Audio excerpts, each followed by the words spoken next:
오늘은 사울의 폭주를 멈추다라고 하는 제목으로 말씀 잠시 살펴보도록 하겠습니다.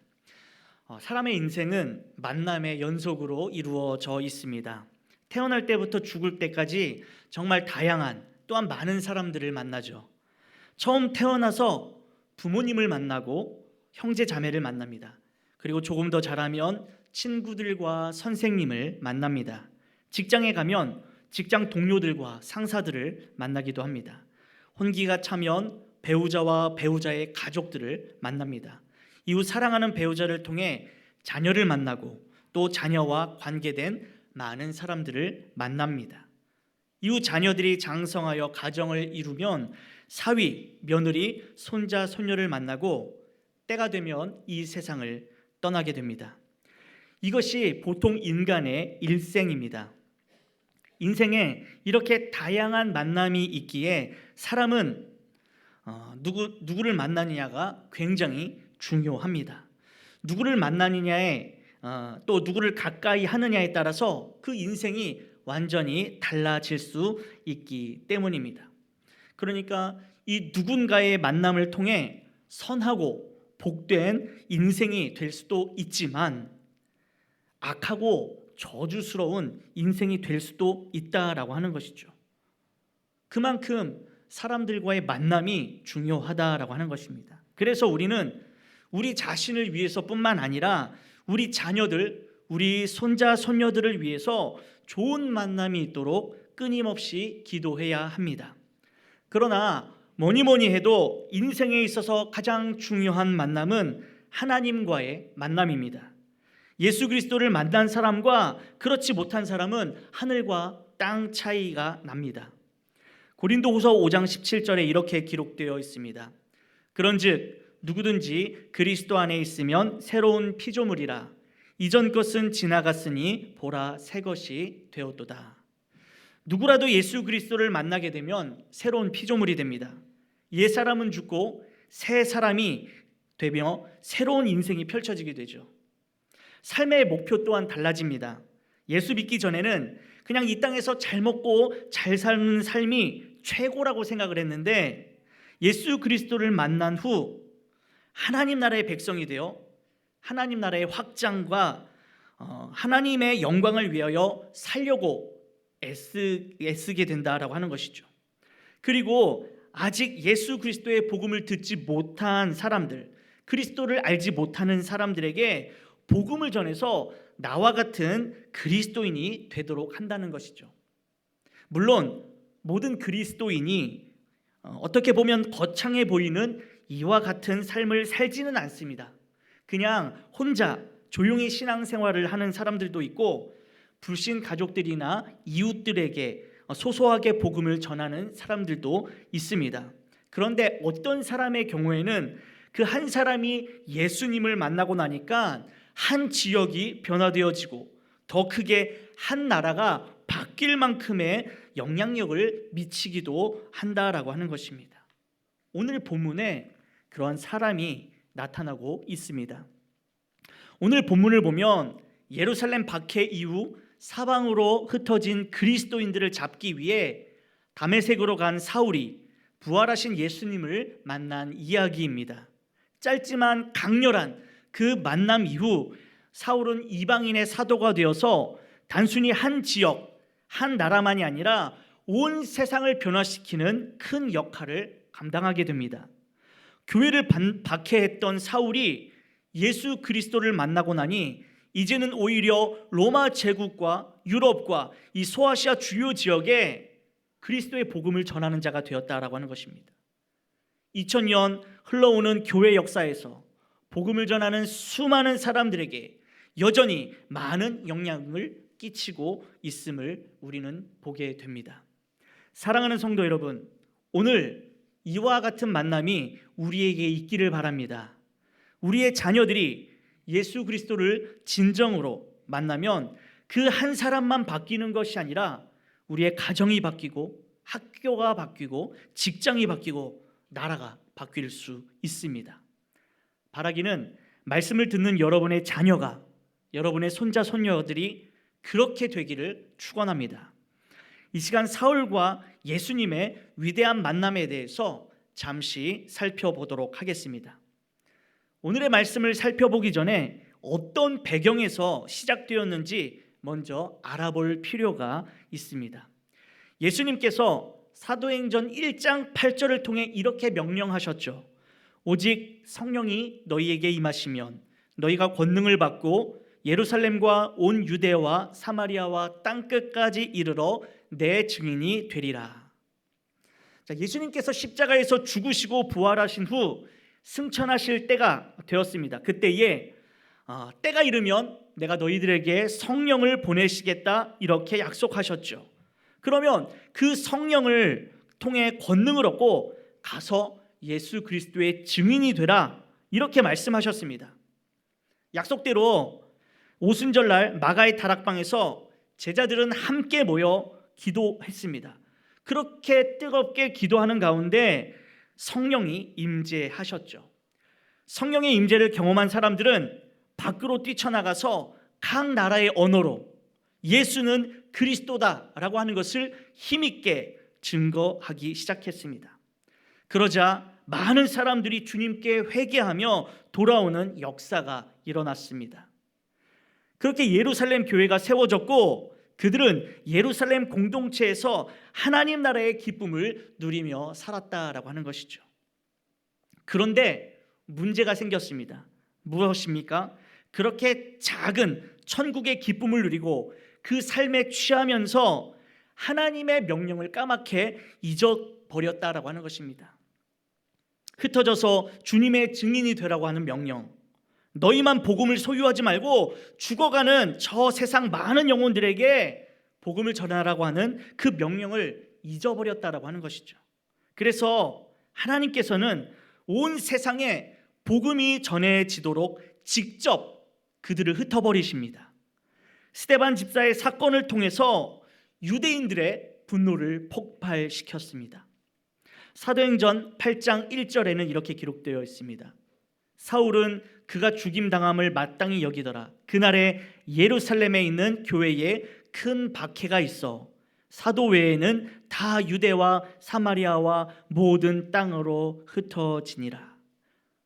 스데반의 죽음과 함께 예루살렘 교회에 큰 박해가 있었습니다. 유대인들은 이 박해를 피해서 사도 외에 유대, 사마리아 모든 땅으로 흩어졌습니다. 그런데 흩어진 그들은 자신들이 머무른 곳에서 예수가 그리스도이심을 증거하고 있었다라고 하는 것입니다. 그러던 가운데 오늘 본문의 주인공인 사울이 등장하는 것입니다. 사울은 유대교회 누구보다 열심히 있는 자로서 그리스도인들에 대해 못마땅하게 생각했습니다. 아니, 못마땅하게 생각한 정도가 아니라 그들은 유대교회 이단으로 진리를 거스르고 불법을 행하는 자들이기 때문에 박멸당해야 마땅한 자로 그렇게 여겼다라고 하는 것이죠. 그래서 사울은 예수 믿는 자들을 잡아 가두기 위해서 대제사장에게 공문을 받아 길을 떠났습니다. 그런데 다메섹을 지나던 도중에 사울은 하늘로부터 갑자기 강한 빛에 둘러싸였습니다. 후에 사도 바울이 회상하기를 이때 그는 해보다 더 밝은 빛을 보았다라고 고백합니다. 여러분, 혹시 햇빛을 똑바로 쳐다볼 수 있습니까? 있으신가요? 없죠? 예. 오래 보면 어떻게 되죠? 눈이 상해버립니다. 그런데 사울에게 비추인 이 빛은 이 해보다 잠깐 보아도 눈부시고 똑바로 뜰 수 없는 이 햇빛보다 더 밝은 빛이라고 합니다. 그러니 사람이 감히 쳐다볼 수 없는 빛이었다라고 하는 것이죠. 그렇게 빛이 비추고 한 음성이 들려옵니다. 사울아, 사울아, 내가 어찌하여 나를 박해하느냐. 주님께서 사울의 이름을 2번 부르십니다. 이 2번 이름을 부르는 모습은 마치 떨기나무 가운데에서 모세야 모세야 하면서 2번 부르신 하나님을 연상하게 합니다. 그렇습니다. 지금 하나님께서 임재하셨습니다. 그런데 뜻밖의 말씀을 전하십니다. 내가 어찌하여 나를 박해하느냐 하시거늘 대답하되 주여 누구시니까 이르시되 나는 네가 박해하는 예수라. 예수님께서 말씀하시는데 왜 나를 박해하느냐라고 말씀하시는 겁니다. 그런데 아무리 생각해도 이상한 말씀입니다. 왜냐하면 바울의 입장에서 하나님을 박해한다니 상상도 못할 일이기 때문이죠. 그래서 묻습니다. 도대체 주님은 누구십니까? 떨기나무의 하나님께서 모세를 부르시자 모세도 지금 이와 같은 반응을 보였습니다. 그러자 나는 네가 박해하는 예수다 라고 예수님께서 말씀하십니다. 그런데 여러분, 성경을 보면 사울이 예수님을 마주쳤다라고 하는 기록도, 또 직접 박해했다라고 하는 기록도 없습니다. 그런데 주님은 예루살렘 교회와 그 성도들을 박해한 사울에게 나를 박해했다라고 말씀하시는 겁니다. 사울은 주님의 말씀에 엄청난 충격을 받았을 것입니다. 왜냐하면 이때까지 자신이 이단의 괴수라고 생각했던 이 예수라고 하는 인물에 대해 스데반이나 아니면 다른 성도들이 전파했었던 그 내용들이 전부 다 사실이었다라고 하는 것을 의미하기 때문이죠. 이제까지 자신이 믿는 참된 종교인 유대교를 위해 이단인 그리스도교를 박멸하여 하나님의 영광을 높이겠다라고 했으나 오히려 그것은 하나님을 잘 섬기는 하나님의 백성들을 핍박하는 일이었던 것입니다. 그러므로 사울은 다메섹 도상에서 부활하신 예수님을 직접 만남으로 더 이상 예수님을 부인할 수 없게 된 것입니다. 사랑하는 성도 여러분, 여기서 우리는 한 가지 진리를 발견하게 됩니다. 사울이 지금까지 박해해온 대상은 예수 그리스도가 아닌 예수 그리스도를 믿는 신자들이었습니다. 그리고 교회였죠. 그런데 예수님은 나는 네가 박해하는 예수라고 자신을 소개합니다. 이것은 교회가 바로 예수 그리스도의 몸이라고 하는 진리를 가르쳐 주는 것입니다. 그래서 바울 서신을 보면 교회가 그리스도의 몸이며 그리스도는 교회의 머리, 성도는 몸된 교회의 각 지체라고 하는 이 교회론이 잘 드러나 있는 것입니다. 우리 말씀을 함께 읽어보도록 하겠습니다. 로마서 12장 4절부터 5절입니다. 시작. 우리가 한 몸에 많은 지체를 가졌으나 모든 지체가 같은 기능을 가진 것이 아니니 이와 같이 우리 많은 사람이 그리스도 안에서 한 몸이 되어 서로 지체가 되었느니라. 아멘. 고린도전서 12장 17절입니다. 시작.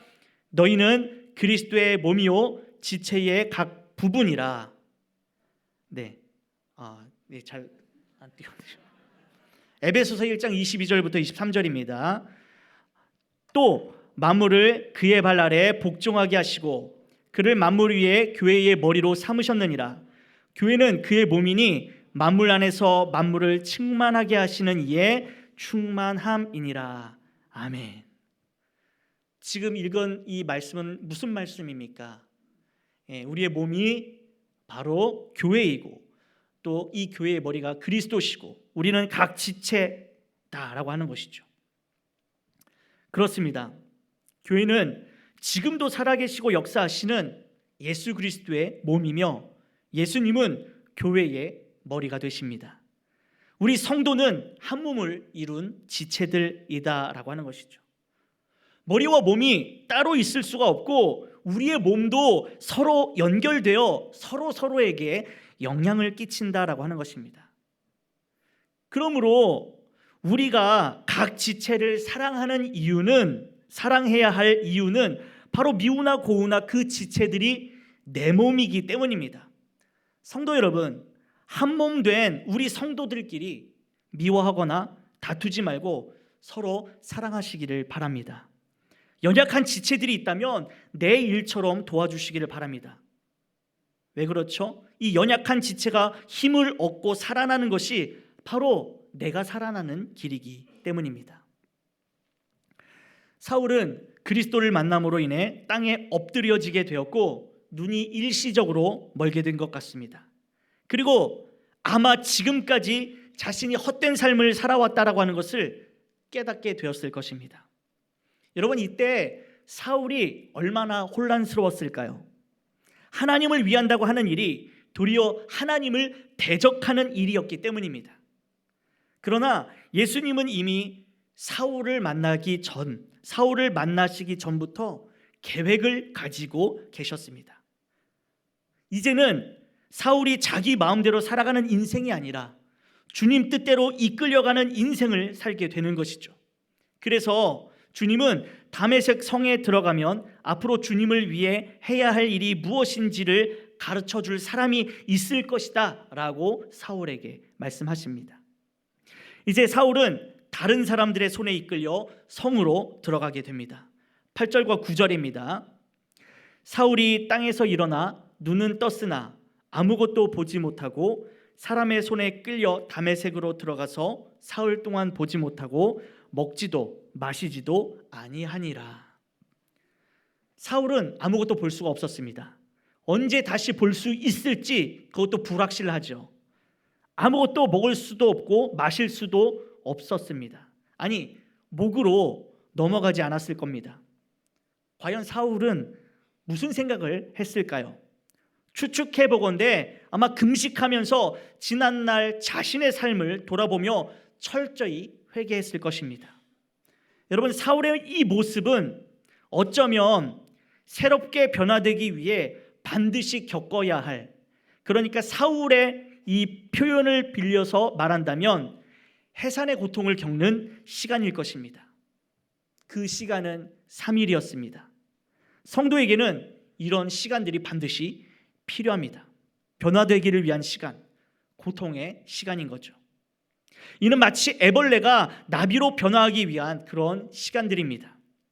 이 시간은 하나님의 말씀에 불순종했던 그 요나가 3일간 물고기 뱃속에서 머물렀던 것과 같고, 또 예수님께서 십자가에 달려 죽으시고 또 무덤에 머물러 계셨던 것처럼 그 무덤에 머물러 3일을 계셨던 것 같은 그런 동일한 시간과 같다라고 하는 것입니다. 답답하고 끝이 없을 것 같고 고통스러운 이 시간이지만 예수님께서 그 죽음을 이기시고 부활하신 것처럼 이제 사울도 새롭게 변화될 것입니다. 그 변화는 상상 이상의 변화일 것이죠. 바라기는 오늘 저와 여러분에게, 또한 여러분의 가정에 이러한 주님과의 만남의 축복이 있기를 바랍니다. 주님과의 만남을 통해 변하여 새 사람이 되시기를 축원합니다. 사울이 사람들의 손에 이끌려 다메섹 성에 들어가서 식음을 전폐하며 회개할 때 하나님께서는 사울을 새롭게 세워줄 한 사람을 준비시키십니다. 바로 아나니아라고 하는 사람인데요, 다메섹에 아나니아라고 하는 제자가 있었습니다. 사도행전 22장에 보면 이 아나니아는 율법에 따라 경건한 사람으로 거기 사는 모든 유대인에게 칭송 듣는 자였다라고 합니다. 만일 사울이요 회심하지 않았더라고 한다면 사울에게 제일 먼저 잡혀갔을 사람이 바로 아나니아였다라고 하는 것입니다. 아나니아가 기도하던 중에 환상을 보았는데 그 환상 중에 하나님께서 아나니아를 부르시고 명령하십니다. 바로 직가로 가서 사울을 찾으라고 하는 것입니다. 그가 기도 중에 있다라고 하는 것이죠. 하나님은 사울이 변화하기 위해 몸부림치고 금식하며 기도하는 모습을 보신 것입니다. 그리고 사울에게는 아나니아가 안수하여 다시 보게 하는 환상을 보여주셨다라고 말씀하십니다. 그런데 이 명령을 받은 아나니아는 도무지 이해할 수가 없었습니다. 왜냐하면 사울은 교회를 무너뜨리고 그리스도인들을 잡아 가두기 위해 파견된 유대교의 열심 당원이었기 때문입니다. 그래서 13절과 14절에 기록된 것처럼 사울이 어떤 사람인지 말하면서 완곡하게 반대 의사를 나타냅니다. 그러나 하나님은 다시 명령하십니다. 15절과 16절, 오늘 본문 15절과 16절입니다. 주께서 이르시되 가라, 이 사람은 내 이름을 이방인과 임금들과 이스라엘 자손들에게 전하기 위하여 택한 나의 그릇이라. 그가 내 이름을 위하여 얼마나 고난을 받아야 할 것을 내가 그에게 보이리라 하시니. 하나님은 아나니아에게 가라고 명령하십니다. 그리고 사울이 이방인들에게 예수님이 누구신지, 그리고 예수님의 복음이 무엇인지를 선포하고 전하는 그 사역을 위해 특별하게 택함 받은 그릇이라고 하십니다.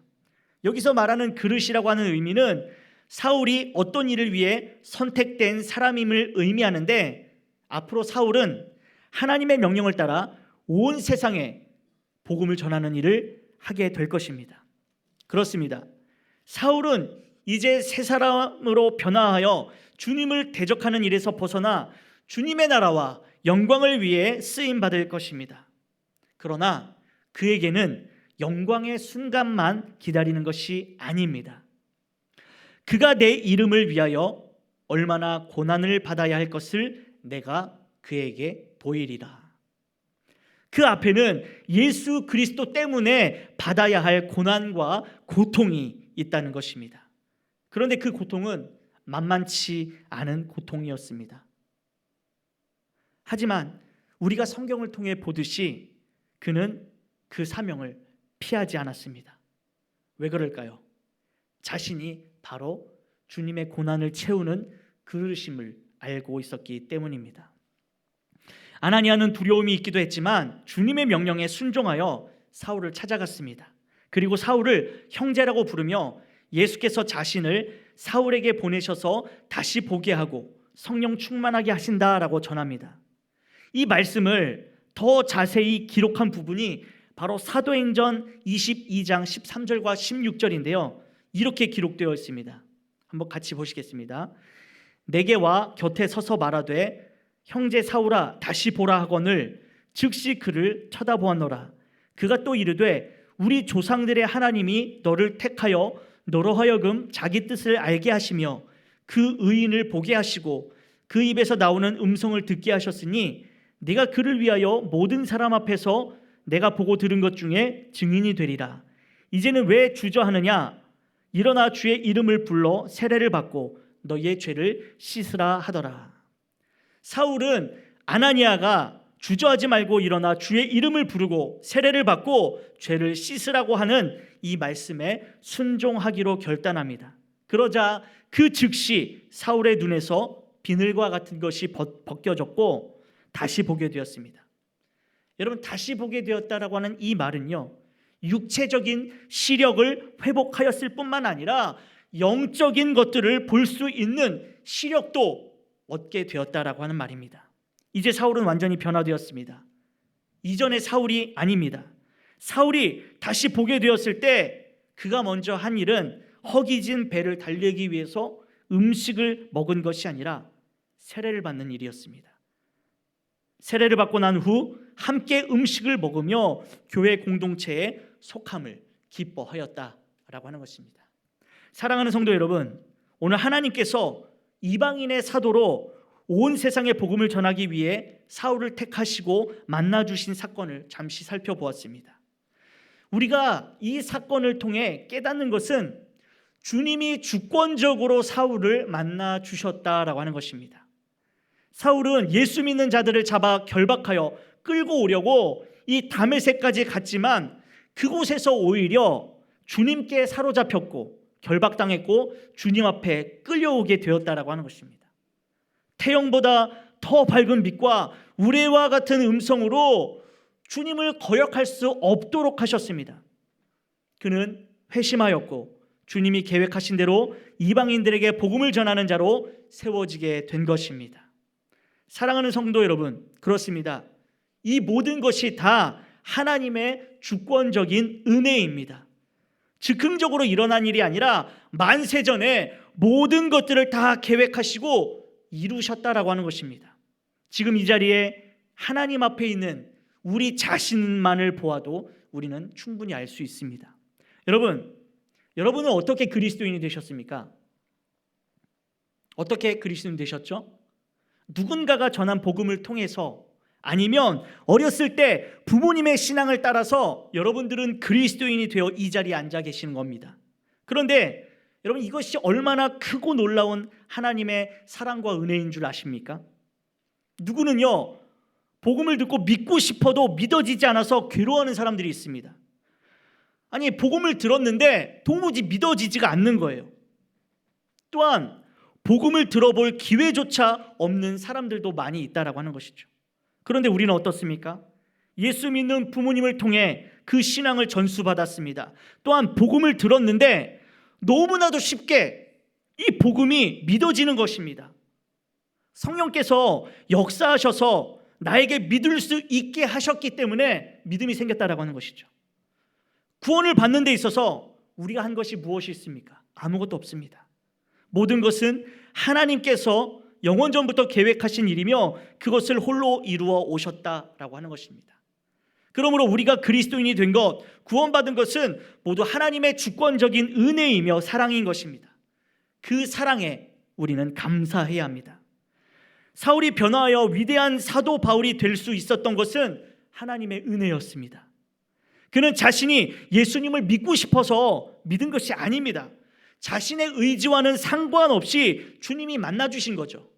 그래서 은혜인 겁니다. 우리 모두 감사하는 삶을 사시기를 바랍니다. 한 가지만 더 생각해 볼 것은, 내가 오랫동안 기도하며 전도하는데 여전히 아무런 반응이 없는 가족들, 친구들, 이웃들이 있습니까? 어떤 분들은 내 남편을 위해서 20년, 30년 동안 기도했다라고 하는데요, 아직도 아무런 반응이 없어서 전전긍긍하시는 분들도 계십니다. 여러분들은 어떻습니까? 그 사람은 절대 변하지 않을 것이라고 혹시 단정짓고 계시지는 않습니까? 그러나 여러분, 절대 포기하거나 낙심하지 마십시오. 이 또한 하나님의 주권적인 부르심입니다. 우리의 눈으로 볼 때 소망이 없어 보여도 하나님이 그 사람을 만나주시면 그 사람의 인생이 180도 완전히 새로운 인생으로 거듭나게 될 것입니다. 새롭게 변화할 뿐만 아니라 하나님 나라를 위해 크게 쓰임받게 될 것입니다. 여러분, 우리가 잘 아는 개그우먼 중에 조혜련 씨 아시죠? 잘 아시나요? 여러분, 이분은요, 본래 남묘호랑교, 그러니까 정식 명칭은 창가학회라고 하는 그 이단 종교의 신자로 유명했던 사람이었습니다. 그런데 이분이 어떤 계기로 예수님을 만났습니다. 그 후 이분은요, 트리니티 횃불 신학교에서 신학을 공부하셨을 뿐만 아니라 새생명 전도 축제 때 각 교회를 다니면서 예수님이 어떤 분이신지를 전하셨습니다. 제가 과거에 있었던 교회에서도 이분을 강사로 초청했는데 굉장히 감동받았었습니다. 또한 지금도 유튜브에서 보듯이 쉽게, 누군가에게도 쉽게 성경을 가르치는 귀한 사역을 감당하고 있다라고 하는 것입니다. 여러분, 누가 조혜련 씨가 이렇게 바뀔 거라고 예상했겠습니까? 여러분, 사도 바울은 어떻습니까? 하나님을 대적하던 사람이 이제는 하나님의 귀한 일꾼으로 변화되었다라고 하는 것입니다. 그렇습니다. 우리 주님이 만나주시면 변화됩니다. 새롭게 바뀝니다. 그러므로 포기하지 마시고 낙심하지 마시고, 주님, 이 사람을 꼭 만나주십시오 라고 기도하시기를 바랍니다. 이제 말씀을 정리합니다. 여러분, 예수님이 만나주시면 됩니다. 예수님이 만나주시면 바뀝니다. 예수님이 만나주시면 변화됩니다. 예수님이 만나주시면 살아납니다. 오늘 이 예수님 붙들고 의지하는 저와 여러분이 되시기를 주님의 이름으로 축원합니다.